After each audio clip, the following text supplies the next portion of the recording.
Welcome back students. Page number 135 11th class की NCERT उस पर वर्क एनर्जी पावर के क्वेश्चंस हम डिस्कस कर रहे थे बच्चों। ये है क्वेश्चन नंबर 6.6 यानी छठा सवाल।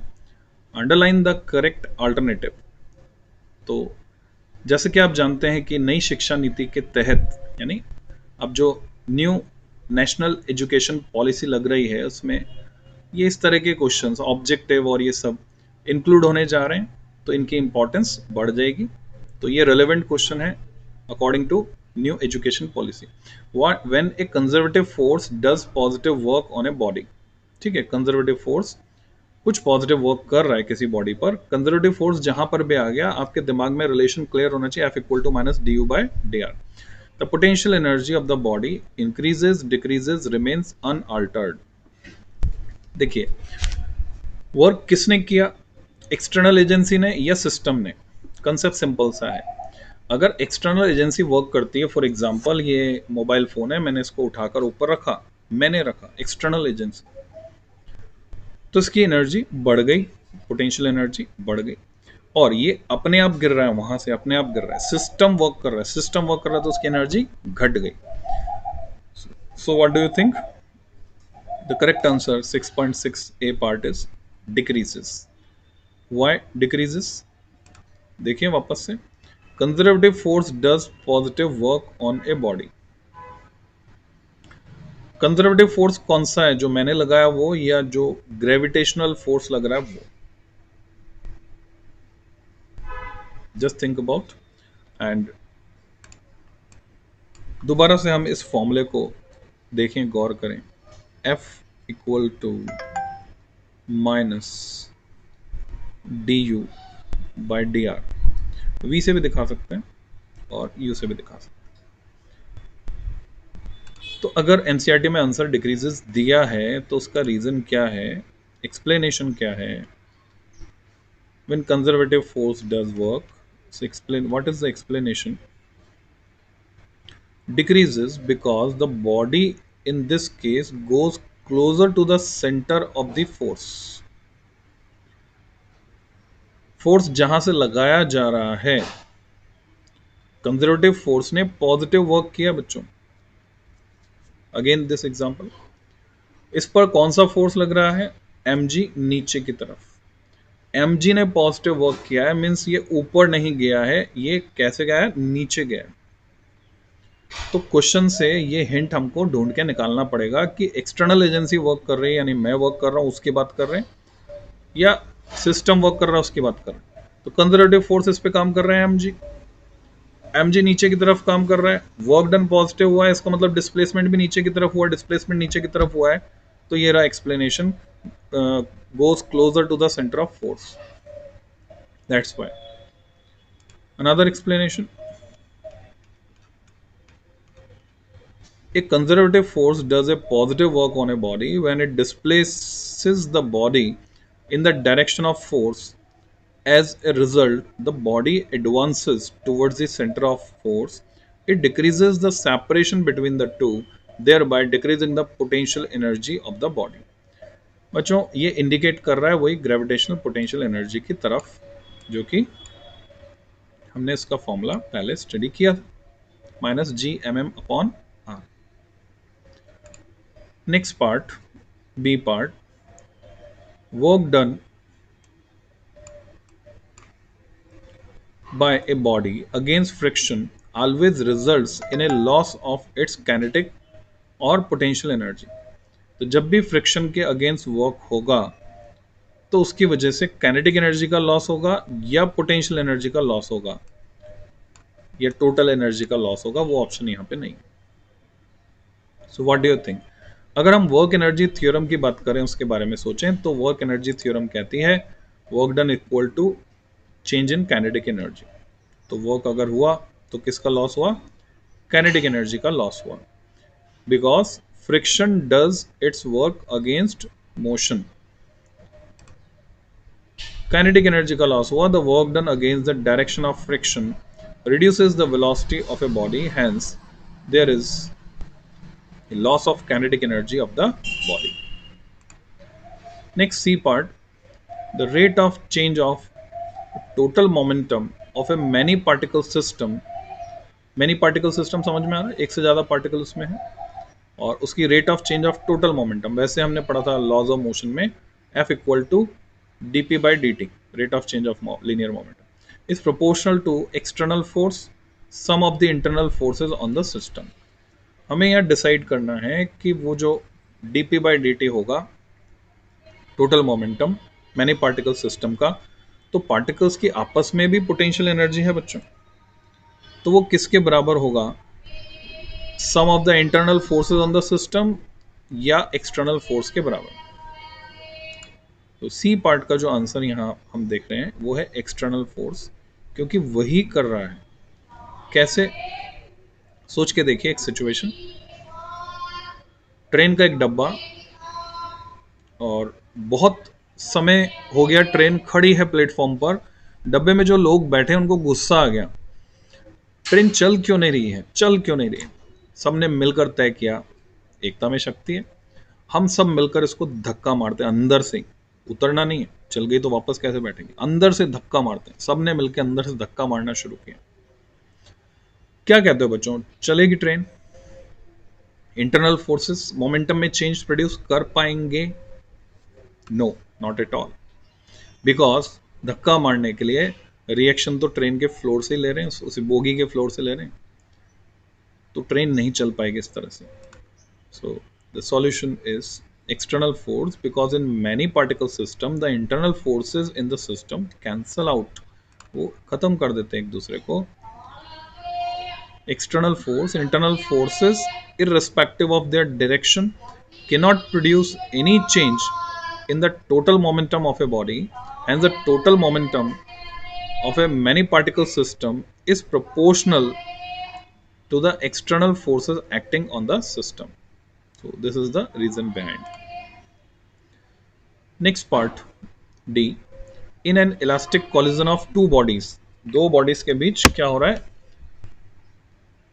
In elastic collision. जब भी इन इलास्टिक कॉलिजन लिखा हुआ है, क्या आप इसको परफेक्टली इन इलास्टिक मानेंगे? तो क्वेश्चन की लैंग्वेज से क्लियर होगा बच्चों। इन an inelastic collision of two bodies, perfectly in elastic होने के लिए शर्त क्या है, दोनों चिपक जाती हैं bodies.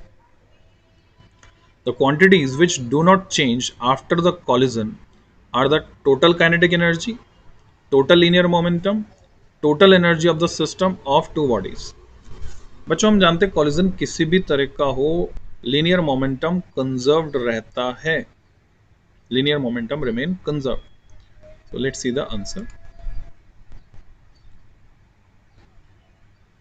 Total linear momentum and also total energy भी कंजर्व रह सकती है, रहती है हमेशा, if the system of two bodies is isolated. यहां पर यह कंडीशन दी है, आइसोलेटेड ना हो तो क्या टोटल एनर्जी कंजर्व रहेगी? बच्चों टोटल एनर्जी तो हर केस में कंजर्व्ड है, अगर हम टोटल एनर्जी में हीट एनर्जी और साउंड एनर्जी को शामिल कर रहे हैं तो। हाँ, टोटल मैकेनिकल एनर्जी की बात करें तो वो हमेशा कंजर्व्ड नहीं है, तो इस बात को समझना होगा आपको, ये टोटल एनर्जी क्या है और total mechanical energy, how they are different. Another explanation,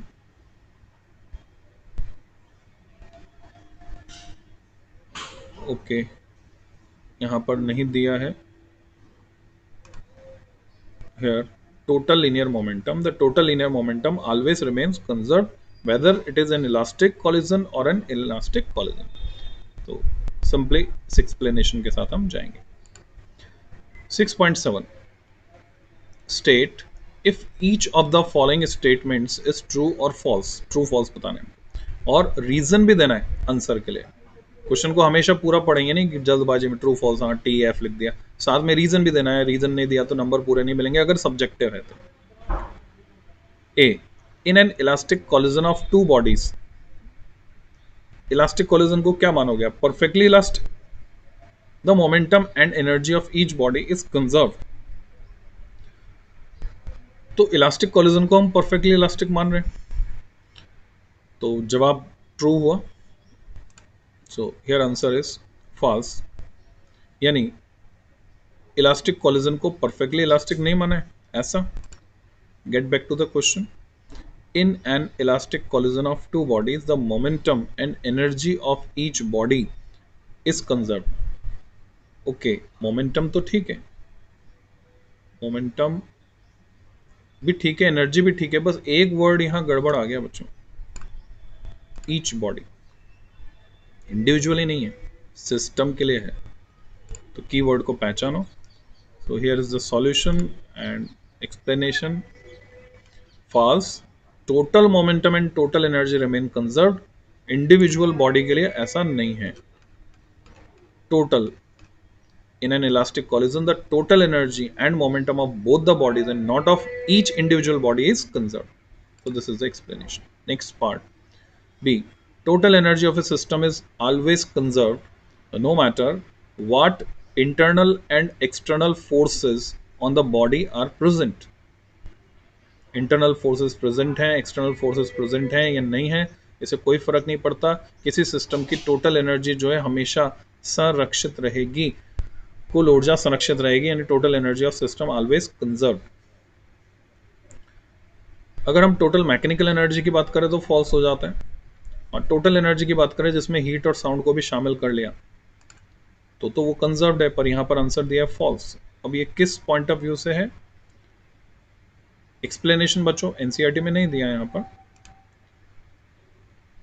false, force on the system can change total energy of the system.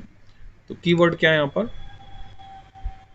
वैसे टोटल एनर्जी कांस्टेंट है, वैसे टोटल एनर्जी किसी सिस्टम की कांस्टेंट है, पर जब आप फोर्स लगा रहे हैं, धक्का मार रहे हैं, तो काइनेटिक एनर्जी उसकी बढ़ रही है। तो इंटरनल फोर्सेस नहीं चेंज कर पाए भले, पर एक्सटर्नल फोर्स तो काम कर रहे हैं, वहां पर एक्सटर्नल फोर्स काम कर रहा है तो वो चेंज कर देगा। This is the explanation. तो एक्सटर्नल फोर्स जो है वो एनर्जी को चेंज करेगा। The external forces on the body may change the total energy of the body. Next, C part, work done in the motion of a body over a closed loop is zero for every force in nature. ये कह रहे चाहे कोई सा भी force हो, work done in motion of a body over A close loop में work done हमेशा जीरो होगा। तो कंजर्वेटिव फोर्स के लिए तो ये बात लागू होती है, पर नॉन कंजर्वेटिव फोर्स का क्या, फ्रिक्शन है, विस्कस ड्रैग है, तो बच्चों फॉल्स हो गया। So answer for this is false. Explanation, false, in the case of non conservative forces like friction the work done in a close loop वो zero नहीं होगा, लूप जितना बड़ा होगा उतना ज्यादा वर्क करना पड़ेगा। The work done in the motion of body over A close loop is zero for a conservative force only. Next, D part, in an inelastic collision in elastic, the final kinetic energy is always less than the initial kinetic energy of the system. inelastic collision में क्या होता है बच्चों, कुछ mechanical energy convert हो जाती है heat और साउंड में। तो in an inelastic collision the final kinetic energy is always less than the initial kinetic energy of the system. ये ट्रू है कि फॉल्स है, इस पे सोच विचार आपको करना होगा, क्योंकि एनसीईआरटी में जो आंसर दिया है डी फॉल्स दिया है, जनरली ट्रू होता है ऐसा कह रहे हैं, बट नॉट ऑलवेज। तो अब हमको ऐसा एग्जाम्पल ढूंढ के निकालना पड़ेगा जहां पर काइनेटिक एनर्जी घट नहीं रही, बढ़ रही है, not always less than the initial kinetic energy. यानी कॉलिजन का ऐसा केस, इनइलास्टिक कॉलिजन का, तो बच्चों आपको ध्यान हो तो एनसीईआरटी में इटसेल्फ वो एग्जाम्पल दिया हुआ है, मैं दिखा देता हूं आपको, उसको हमने डिस्कस भी किया था बच्चों। ये देखिए ब्लू बॉक्स में यहां पर क्या हुआ था, छोटी बॉल का क्या हुआ था, टोटल काइनेटिक एनर्जी की बात नहीं कर रहे हैं, छोटी बॉल का क्या हुआ था, तो आपको याद आ गया होगा। सो द एक्सप्लेनेशन इज, यहां पर दिया है ट्रू इस बुक में, there is at least some loss of kinetic energy in an elastic collision. Total की बात करें तो सही है, इंडिविजुअल की बात करें मैंने अभी एग्जांपल बता दी, यहां पर भी दिया true, in an inelastic collision the final kinetic energy is always less than the initial kinetic energy of the system.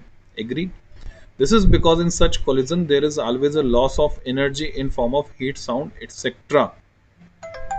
ठीक है, वापस मैं अगर क्वेश्चन पे चलूं, क्वेश्चन की लैंग्वेज को रिकंसिडर करें अगर हम,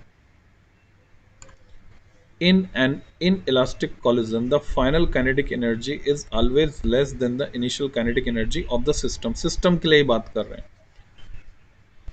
पर एनसीईआरटी में जो आंसर दिया है वो दूसरे बुक्स के आंसर से डिफरेंट है। यहां बोल रहे हैं false, true usually but not always. Why? Nuclear collision का केस कंसिडर करें बच्चों।